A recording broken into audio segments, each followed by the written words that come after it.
Now, our next guest hails from Rathcoole in County Dublin, but after relocating to Norway, he has quickly established himself as one of Norway's most sought-after professional entertainers. He's performed for the likes of Bono and the Beckhams, but his most recent gig has seen him sail through to the semi-finals of Norway's Got Talent. So how has this Irish man managed to impress the judges and audiences across Norway so far? Well, we have him here and we're going to just take a quick look at him in action in Norway's Got Talent first. Yeah. The 8 of clubs. Watch this. And you've been holding these the whole time? Yes. Watch. The 8 of clubs. Yeah. I'll do it very slowly. So you can all see. Watch. There's just one card, and one card only, turned down on the deck. Bjorn? So, like this? Yeah, just hold it there. You gotta build the suspense, Bjorn. Okay, maybe just me. Here we go. Turn it over. Nice. Thank you. Thank you. Thank you. Thank you. Thank you. Thank you. Oh my God. Dennis He looked like a slimmed-down Johnny Vegas.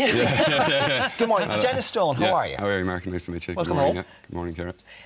Good morning, and you're very, very welcome to the programme. First of all, congratulations. Yeah, thanks very much. Yeah. You don't have any Norwegian in just that a Norwegian particular lady, clip, yeah. but you met a Norwegian lady, so Yeah. that's how you've ended up over in Norway. yeah. So tell us what's happening there. At what stage of the competition was that? That stage there was the quarter-final. We're now into the semi-final on Friday the 13th, no less. Yeah.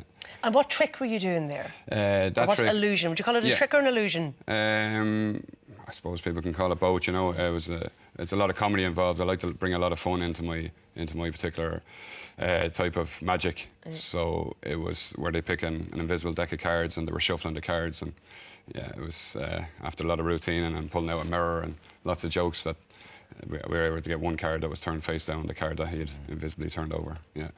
I'll show you someday, yeah. Okay. When I'm back. Interesting. I'm looking at the notes. You share quite a lot in common with Keith Barry, who I'm sure you know quite well. Keith well, yeah. In terms of, in terms of what you're doing with audiences and all the rest of it. But the fascination with magic, with illusions, with all that kind of stuff started very young. And I know Keith said that I think he got a magic set when he was 6 or 7 or something like that. And about the same age that you got the bug as well. Correct, yeah. I actually saw a magician when I was down in Tipperary at a family event. And that's how it all... I mean, I was totally amazed by what I've seen. Was it a kind of a thunderbolt moment? I still remember it very well, what he did on the day, and you know, all the magic that he done. And I mean, I'm great friends with him now, you know. He's 70 on the 10th of February he was, you know. So who is he? His name is Patrick Burke. He's a magician from Tipperary. But he's a good friend of mine now, you know.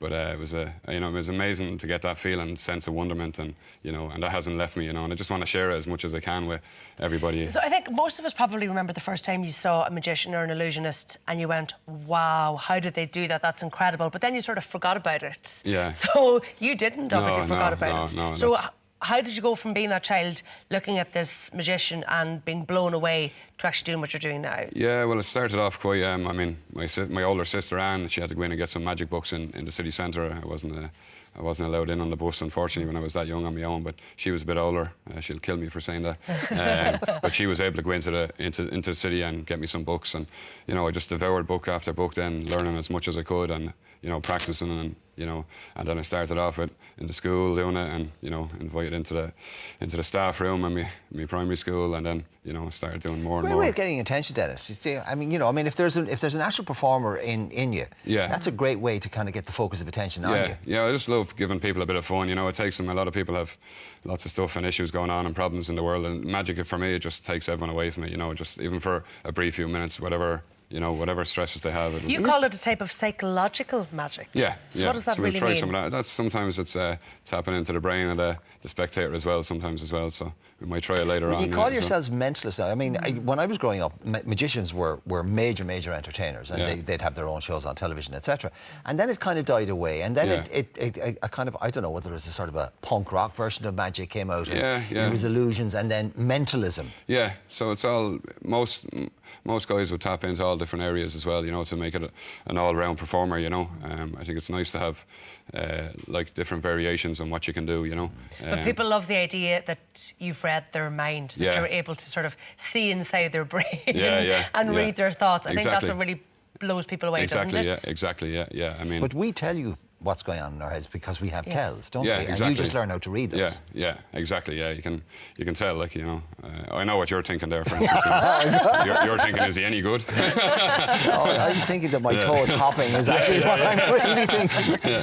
Is there a good camaraderie in that between other magicians, There other would be, mentalists? yeah. And I mean, is there there would that sort be. of I mean, sharing your knowledge and yeah, sharing of your course, tricks yeah. I and mean, sharing your tips? It's no different than any other art form. I mean, you have to develop as an art, people have to share with each other, you know, and it makes all of us stronger. And then, you know, we get great friends out of magic. You know, I've got friends from all over the world now, you know, Australia and America, all different parts. Well, you know. you've got the magic circle, haven't you? Yeah, there's a magic circle there as well. Yeah. And what are the rules of entry to that, and then the rules of secrecy when you get in there are quite strict, aren't they? Yeah, they're quite strict. Yeah, they're quite strict. Yeah, I mean, you have to first of all you have to pay the fee. You know, there's an annual fee, and then you have an entrance exam and stuff when you go in. You know, so it's a quite exclusive club. Yeah, it's quite exclusive. Yeah, it's quite exclusive. Yeah. And does it have amateurs and the sort of top Yeah, pros? it has. Yeah, like that with magic, it has. The development there is there for no matter what level, you know. So that's the great thing about magic. You get to mix and mingle with, you know, some guys like, you know, you mentioned Dynamo earlier on, who I've met a few times, and you know, he's going through the mill and stuff now at the moment. But I mean, you know, you get to meet and greet with like whoever, even when you're just starting out as a kid. I remember like meeting top guys from America when I was 14, 15, you know, sitting down and chatting to them, you know. When did you get to perform for Bono, Cheryl Cole and the Beckhams? Yeah, How did this come about? Yeah, so that was through my agent in London. So a lot of them gigs, like for the likes of that, you wouldn't even know who you're going in to perform for until you actually walk through the doors of the house, basically, you know. So these are private, if they're having private. They were private parties. family events. They were, yeah. So you go in, and I mean, David Beckham in particular was, you know, he was gassed, you know. He really hopping about the place, you know. It's like he was on the pitch, you know. He was calling over all his family, and he's a character. He loved it, you know. So you went from obviously performing to these people to moving over to Norway with your partner and your children over there. And why then Norway's Got Talent? Were you just looking for sort of another platform, or just trying to get established in Norway? Well, yeah, it was. I mean, kind of by a chance encounter. I was doing a gig in the city centre of Oslo, and it was kind of surreal. At the end of the show, there was two women come up to me, and they were scouts for the show, and said, would I come onto the show, Norway's Got Talent, which, if I'm being honest, I didn't even know existed there, you know. And then my partner was at the gig, Talene, and she just said, I told them who they were, you know, and what they said, and she said, just go for it, and we just applied then, and you know, the rest is kind of history. Would you have been? I mean, prior to this, would you have been well known in showbiz circles in Norway? Yeah. I mean, I do a lot of corporate work here in Ireland. I mean, I still fly back regular. You know, I do a lot of weddings in Ireland throughout the year. I've got a lot of weddings booked up. But you've got Norwegian daughters, is it? Isabella and Susanna? Isabella and Susanna. Yeah, Isabella's she's quite handy at the magic herself. You know, is she? She always says Shows that. potential. Yeah, she has potential. Is life in Norway for you now? I mean, that's where you're based. Yeah, and here. I mean, work is in both countries. I mean, I'm coming back regular, but life is there. I mean, my kids are in the kindergarten there, and you know, they're settled in. So they're Norwegian, Yeah, they're Norwegian. Yeah. And do you speak Norwegian? Little small bits. Yeah. Is I it know how to say I love you and difficult things like that. Yeah. I won't we say it to you, Mark, but Oh, say it to Ciara. We saw the judges there who were clearly really impressed by the trick that you did. So are you going to do something for us? Yeah, I'm going to do something for you as well, yeah. Okay. So I just wanted to clear your head for a second, Ciara, of everything. Okay. The stuff makes me nervous, I'll be honest. Don't want anybody reading what's going on in here on a Tuesday morning. Just look me in the eyes for a second. Okay. Perfect. We have that sorted now. I just want you to think of a celebrity, any celebrity in the world, okay, male or female. There's thousands, if not millions, across the world, okay? Have you got one in your head? Yeah. Okay. Okay, just keep that in your head, okay? Yep.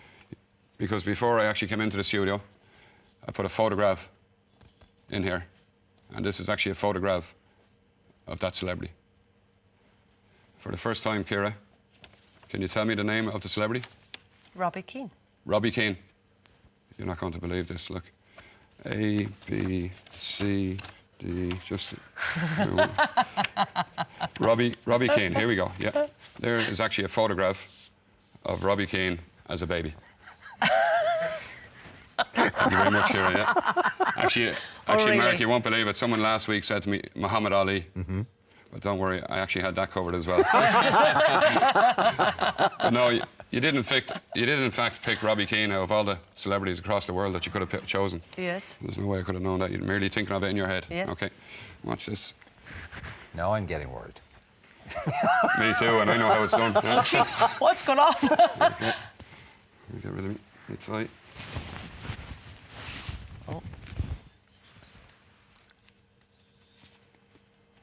I think we should have music.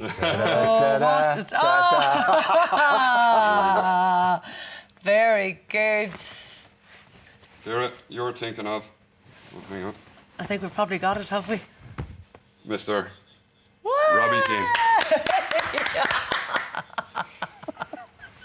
Okay, now I don't feel very well, I have to say. I'm passionate about Ireland as well, yeah. Yeah, Look, I don't know how you do that. I actually don't really very want to know how you do it.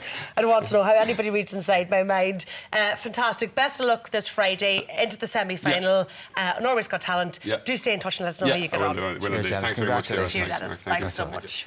Now we're going to take a break while we try and figure out what he's just done, and you can join us for more Ireland AM very shortly.